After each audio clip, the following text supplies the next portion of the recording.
نحمده ونصلي على رسوله الكريم اما بعد فاعوذ باللہ من الشیطان الرجیم بسم اللہ الرحمن الرحیم۔ السلام علیکم ڈیئر ویورز، آپ کے فیورٹ انفارمیٹو چینل فتویٰ آن لائن سے میں ہوں شبیر احمد۔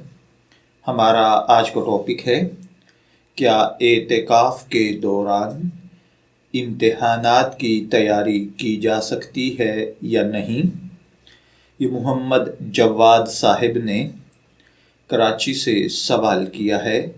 وہ کہتے ہیں کہ جناب میں CA فائنل ایئر کا اسٹوڈنٹ ہوں، میرے امتحانات بہت قریب ہیں۔ وہ کہتے ہیں کہ میرا ارادہ رمضان المبارک میں 10 دن اعتکاف بیٹھنے کا ہے اور ان 10 دنوں میں یقیناً پڑھائی کا تعطل ہوگا، تو کیا تیاری امتحان کے لیے میں مسجد میں اعتکاف کے اندر بیٹھ کر پڑھائی کر سکتا ہوں یا نہیں، کیونکہ یہ 10 دن کا تعطل میرے لیے بہت مشکلات کھڑی کر دے گا۔ کیا ایسی صورت میں اعتکاف میں بیٹھ کر اپنے امتحانات کی تیاری کر سکتا ہوں یا نہیں؟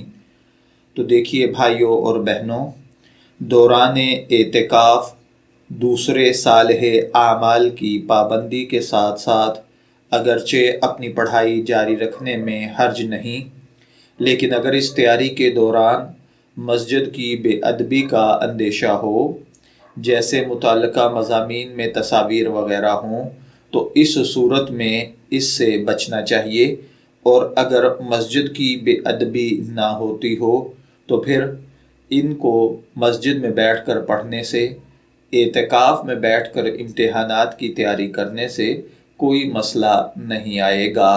میں دعا گو ہوں کہ اللہ تعالی ہمیں ان باتوں کو سمجھ کر ان کے مطابق عمل کرنے کی توفیق عطا فرمائے۔ شبیر احمد کو اجازت دیجیے، پھر حاضر ہوں گے کسی نئے ٹاپک کے ساتھ۔ تب تک کے لیے اللہ حافظ۔